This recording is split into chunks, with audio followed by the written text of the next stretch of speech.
राधे रस बिहारनी राधे राधे राधे। राधे राधे महाराज जी, आपके चरणों में कोटि कोटि प्रणाम। गुरुदेव, जीवन में कोई विशेष भजन बल साधन नहीं हो और फिर भी जीवन में कोई प्रश्न शेष ना रहे और भीतर से निर्भयता का अनुभव हो, भीतर एक मस्ती सी बनी रहे, क्या ये किसी कृपा का लक्षण है या माया की कोई नई चाल है महाराज जी?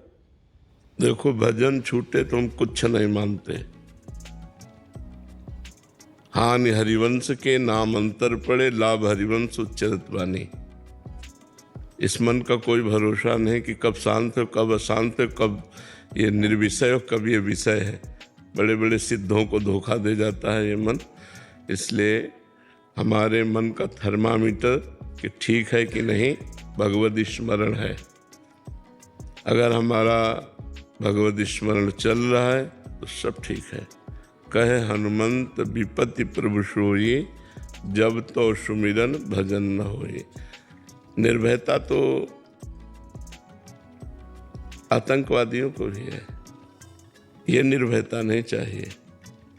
मृत्यु से तो कितने लोग निर्भय हैं, मृत्यु को कुछ समझते ही नहीं, अपने को मारने के लिए तैयार हैं। ये निर्भयता नहीं। जिसमें भगवत स्मरण चलता है और भगवान के बल से सब कुछ विस्मरण हो गया, वो खास बात है। समझो हमारी बात को। तो इसलिए भजन तो खास होता नहीं है, फिर हम खास कुछ नहीं है। खास चीज़ तो वही है ना, भजन। किसका प्रश्न है? खास चीज़ भजन है। अगर भजन नहीं है तो भजन, निरंतर भजन। तद विस्मरणेन परम व्याकुलते थे। प्रभु का विस्मरण होने पर व्याकुलता पैदा हो जानी चाहिए। तो सतोगुण के लक्षण है दया, शांति, निर्भयता, ये दैवी संपदा के लक्षण है। ये हमको इससे क्या तात्पर्य है? जो हमारा उद्देश्य है वो है निरंतर भजन। राधा राधा राधा हर श्वास प्रश्वास पे होती रहे। ये ऐसी निर्भयता कोई खास अभी नहीं है। और हमारा थर्मामीटर ही अध्यात्म का है भजन स्मरण। यश्च स्मरण मात्रेण जन्म संसार बंधनात् विमुच्यते, नमस्तस्मै विष्णवे प्रभु विष्णवे। जिनका स्मरण मात्र संसार सागर से मुक्त कर देता है। गीता सुनने के बाद अर्जुन जी को स्मृति प्राप्त हुई। नष्टो मोहा स्मृति लब्ध्वा तत्प्रसादान मयाच्युता। तो हम स्मृतिवान बने, हम भजन परायण बने। निरंतर हमारा नाम जप चलना चाहिए, कुछ और हो या ना हो। खास बात नाम जप है, इस पर ध्यान देते रहिए, इसको बढ़ाते रहिए। और तो शतोगुण के लक्षण हैं। शतोगुण में महान लक्षण प्रकट होते हैं, लेकिन उन लक्षणों का भी त्याग करके उनसे भी दिव्य लक्षण जो है त्रिगुणातीत स्थिति प्राप्त करनी होती है। और वो भजन से होगी। अगर भजन खास नहीं तो बात नहीं। चलते फिरते, खास बात तो भजन ही। चलते फिरते, उठते बैठते, खाते पीते, जितनी देर भगवत चर्चा की वो कृष्णार्पणमस्तु की, राधा वल्लभ अर्पणमस्तु। शेष समय नाम जप चल रहा है। कोई मिला तो सात्विक भाषा से हमने वार्ता कर ली, नहीं मौन नाम जप चल रहा है। ये साधना है। तो साधन परायण रहो। भजन ही खास है और कुछ खास नहीं। पूरे जीवन का सार यही है भजन। पूरे संतों की वाणी का सार यही भजन। सब शास्त्रों का सार यही भजन। हाँ, वारी मथे घत होए बरु सिकताते बरु तेल, बिनु हरि भजन न भवतरिय, या सिद्धांत पेल। हरिवंश नाम बिसरै न छिन, श्री हरिवंश सहाय भल। हरिवंश नाम बिसरै न छिन।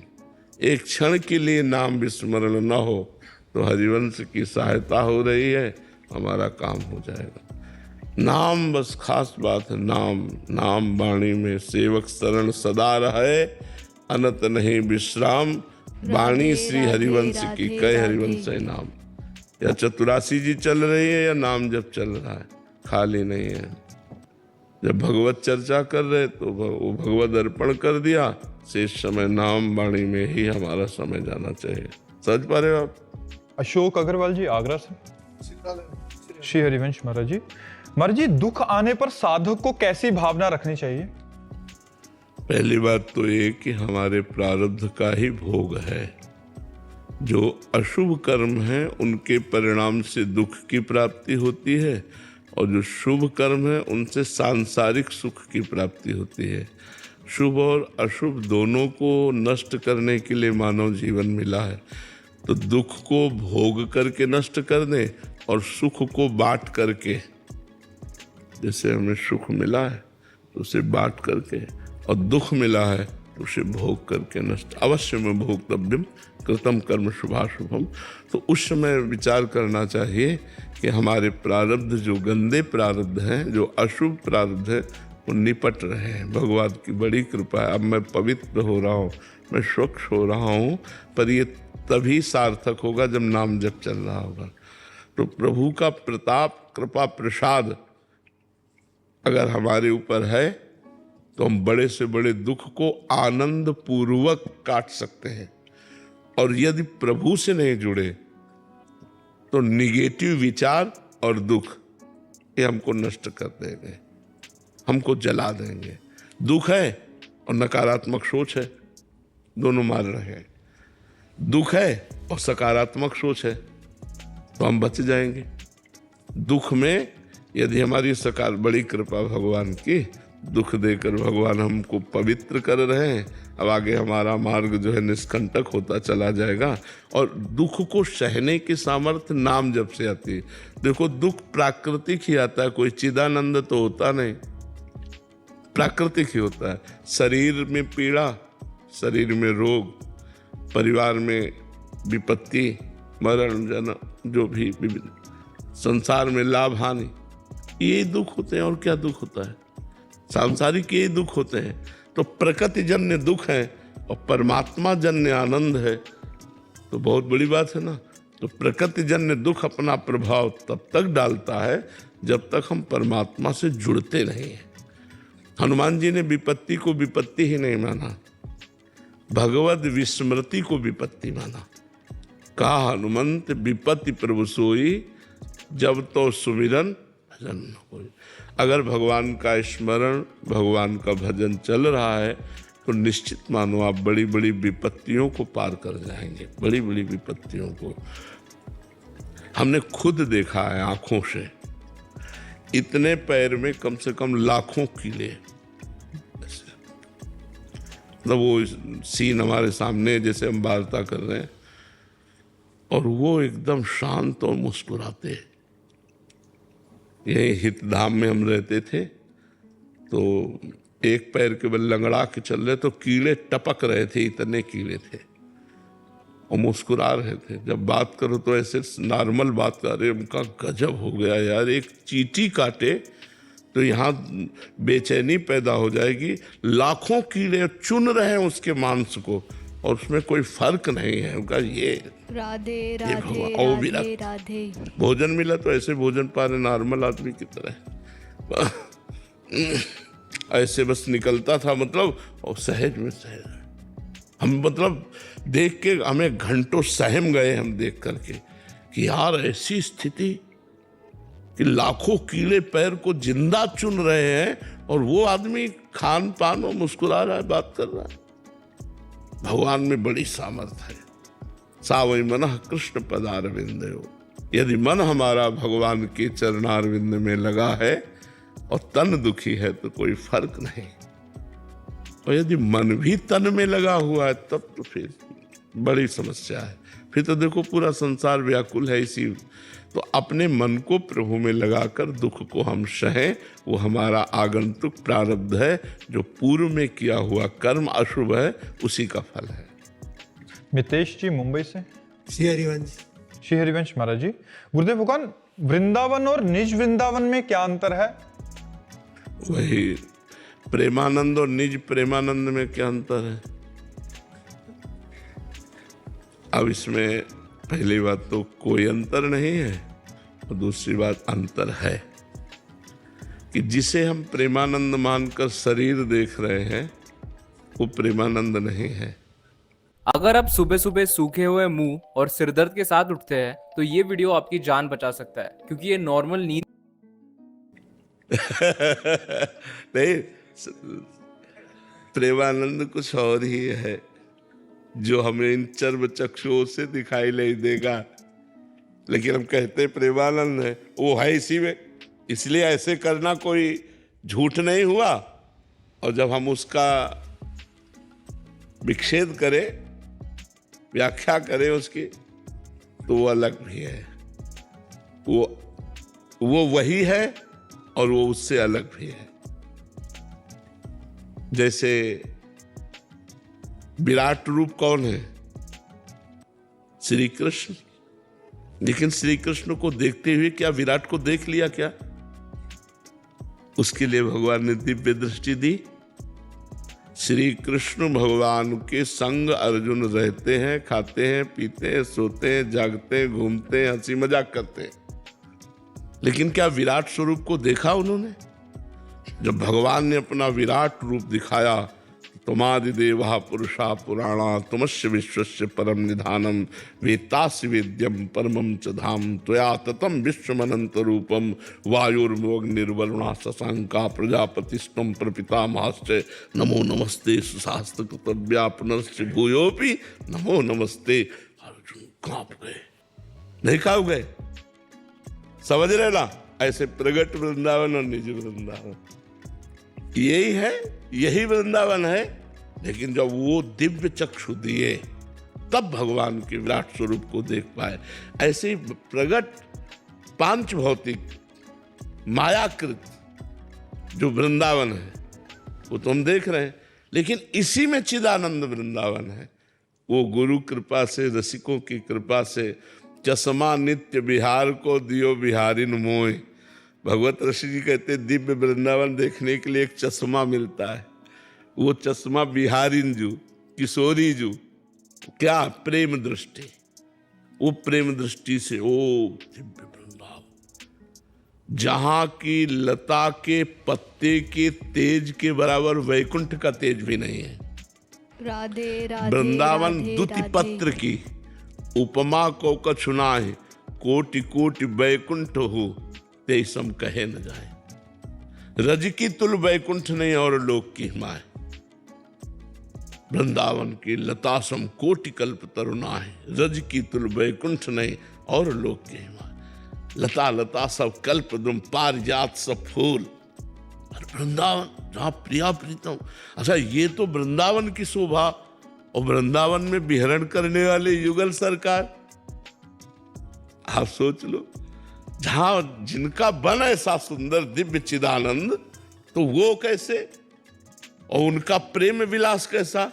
तभी तो ये दुर्लभ वस्तु है। जब कृपा करते हैं वृंदावन रजरानी, तब वृंदावन और प्रिया प्रीतम की तरफ हमारा मन जाता है। कहाँ हम नरक तुल्य भोगों में फंसे हुए, कहाँ चिदानंद रस बरस रहा है। तो है यही वृंदावन, पर इन नेत्रों से नहीं देखा। ये नेत्रों की क्षमता केवल माया देखने की है। इसमें इन नेत्रों से त्रिगुणमयी माया को देख सकते हैं। मानस में जब प्रेम नेत्र प्रकट होते हैं, तब हम दिव्य वृंदावन को देखते हैं। और बुद्धि में जब ज्ञान नेत्र प्रकट होते हैं, तब हम आत्मस्वरूप का साक्षात्कार कर पाते हैं। सागर जी मुंबई से। राधे महाराज जी। राधे राधे महाराज जी। महाराज जी, ग्रस्त संसारी मनुष्य के जीवन में जनक महाराज जी जैसे निर्मोही स्थिति कैसे और कब बनती है? देखो, पहली बात तो जनक जी कोई कर्म बंधन से युक्त मनुष्य साधना करके ज्ञान को प्राप्त हुआ हो, ऐसे वो नहीं है। वो ज्ञान मूर्ति ही है। वो विदेह राज है। विदेह ही नहीं, विदेह राज है। और सियाजू के पिता हैं। जितनी विद्याएं हैं, जितनी शक्तियां हैं, वो सब सियाजू से ही प्रकट हुई है। भगवान श्री राम जी ही अपने श्रीमुख से मनु जी को बोल रहे हैं, आदि शक्ति जेहि जग उपजाया, सो अवतरी मोरिया माया। जिसने समस्त जगत को उपजाया है, वो आदि शक्ति। ये तो जिनके यहाँ समस्त विद्याओं का स्वरूप, समस्त शक्तियों का स्वरूप अंश है, सब स्वयं सियाजू प्रकट हो रही। वो मनुष्य तो है नहीं। और जिनके शिष्य श्री सुखदेव जी जैसे परमहंस हैं, वो कोई साधना से सिद्ध हुए ज्ञानी पुरुष नहीं है। साधना की और सिद्ध ज्ञानी हो गए, वो ऐसे नहीं है। वो ज्ञान का स्वरूप है। श्री सुखदेव जी जैसे परमहंस जिनको गुरु रूप में वर्ण किया, वो ज्ञान मूर्ति है, केवलम ज्ञान मूर्ति। वो ब्रह्मानंदम परम सुखदम केवलम ज्ञान मूर्ति, द्वंद्वातीतम गगन सदसम तत्वमस्यादि लक्ष्यम, एकम नित्यम विमल अचलम सर्वधि साक्षिभूतम भावातीतम त्रिगुण रहितम सदगुरुम तम नमामि। ऐसे सदगुरु स्वरूप से जनक जी महाराज हैं। तो हम जनक जी जैसी स्थिति तो प्राप्त नहीं कर सकते, क्योंकि वो ज्ञान मूर्ति है, केवलम ज्ञान मूर्ति। हम पांच भौतिक शरीर से साधना करेंगे, सूक्ष्म शरीर को पवित्र करेंगे, कारण शरीर को पवित्र करेंगे, फिर निर्लेप होकर अपने स्वरूप में स्थित हो जाएंगे। राधे, लेकिन उसकी भी राधे, भूमिकाएं राधे, हैं। राधे। आप कितना निर्लेप हो रहे हैं। इस कोटि का महापुरुष विदेह राज कहे गए कि चेला की महिमा देख ले। 16 वर्ष की अवस्था है, दिगंबर है और ब्रह्मबोध संपन्न है। तो हमें क्या करना है? हमें जनक जी से कृपा प्राप्त करनी है और उनसे प्रार्थना करनी है कि हमें ऐसा ज्ञान हो जाए कि मैं अपने शरीर और शरीर संबंधी भोग और शरीर संबंधी रिश्ते नातेदारों से निर्लिप्त रहूं। इतना ही हमें प्रसाद मिल जाए। निर्लिप्त होकर या तो भगवान की भक्ति करें या आत्मस्वरूप के ज्ञान में स्थित हो जाएं। हम जनक जैसे, हम मीरा जैसे, हम प्रहलाद जैसे। 5 वर्ष के बालक प्रहलाद जी, कितनी ऊंची स्थिति है। तो ये जन्मजात सिद्ध महापुरुष है। अब जैसे सनकादि जैसे हम बन जाएं, हम नारद जी जैसे, ये जन्मजात सिद्ध पुरुष है। हम कर्म बंधन से युक्त हैं। साधना के द्वारा कृपा हो गुरुजनों की तो कर्म बंधन से मुक्त हो जाएं, बस इतनी बात है। इनके जैसे तो ये तो सृष्टि के उदाहरण हैं। और जी वैसी स्थिति एक जीव दशा से प्रकट हुआ, उसकी नहीं आ सकती ऐसी दशा? भगवान कृपा करें तो दुर्लभ नहीं है, क्योंकि सब स्थितियां मनुष्य के लिए लेकिन बहुत कठिन है, बहुत कठिन है। जो भगवान ने कर दिखाया वो मनुष्य कर पावे असंभव है। जैसे भगवान ऋषभ देव जी ने परमहंसचर्या दिखाई, अवधूतचर्या दिखाई, भागवत में वर्णन है। अब वो कोई मनुष्य कर पावे? अपने ही मल में लौट रहे हैं, अपने ही सोच किया उसी में लौट रहे हैं और योजनों सुगंध फैल रही उसकी, इतने परम। अब वो भगवान के अवतार है ना ऋषभ देव। तो भाई हम उनके उपदेशों के अनुसार चलकर उस स्थिति को कुछ समझ सकते हैं, जितना वो समझा सके। जैसे समुद्र की हम था नहीं ले सकते, हम में जितनी श्वास रोकने की दम है हम उतने नीचे जा सकते हैं, फिर ऊपर आ जाएंगे, लेकिन समुद्र की था नहीं पाए। ऐसे भगवान ज्ञान समुद्र हैं, भगवान प्रेम समुद्र हैं, हम उनकी था नहीं ले सकते। आज तक बड़े बड़े ज्ञानी महात्मा वेद आदि, वेद से बढ़कर कौन ज्ञानी होगा, वो भी नेति नेति कहते हैं, नाइति नाइति। तो हम अपनी क्षमता के अनुसार भगवान से जुड़ करके, गुरुजनों से जुड़ करके संसार से निर्लेप होकर मुक्त हो जाए। जनक जी के चरणों की वंदना करके उनसे कुछ कृपा प्रसाद मिल जाए, ऐसी हम उनकी समानता, जैसे मनु महाराज ने कहा कि आपके समान हमें पुत्र प्राप्त हो, तो भगवान हंस दिए कि हमारे समान तो हम ही है, हमारे समान अद्वितीय है। भगवान के समान जैसे कोई नहीं, ऐसे जनक जी के समान कोई नहीं। ऐसे ही मीरा जी के समान कौन भक्ति कर सकता है, प्रहलाद जी के समान कौन भक्ति कर सकता है। हाँ, मीरा जी कृपा करे किंचित प्रेम आ जाए, प्रहलाद जी कृपा करे किंचित भगवान का दासत्व आ जाए, हमें तो लगता है ऐसा। अब वो कृपा करके स्थिति दे दे भगवान, तो उन्होंने प्रहलाद जी को दी, वो तुम्हें भी दे सकते हैं। लेकिन सामर्थ्य हमारी नहीं है, कृपा में सामर्थ्य है। वो कृपा करे तो एक पापी को महात्मा बना दे, वो कृपा करें तो घोर निशाचरी प्रवृत्ति को घोर साधुता प्रदान कर दे। भगवान के लिए कुछ दुर्लभ नहीं, लेकिन हमारे लिए दुर्लभ। महाराज जी, इसमें जैसे मीरा जी या कोई भी ऐसे महान संत रहे हैं जिनके जीवन में भारी प्रतिकूलता आई, बट उस समय जो उनके समकालीन जो उनके संगी थे वो उस स्थिति को तो नहीं समझ सकते थे। आज से 400 साल बाद या 500 साल बाद हम कह रहे हैं कि वो ऐसी स्थिति में थे, उनकी ऐसी कृपा। आज भी सामने क्या रहता है, माया का एक प्रभाव रहता है जिससे हम महापुरुषों को महापुरुषों के रूप में नहीं देख पाते। राधे राधे राधे। जब वो पधार जाते हैं, उनकी जीवनी, उनकी महिमा सुनते तब कहते हैं वो महापुरुष थे, और बड़ी श्रद्धा होती, बड़ा भाव रहता है।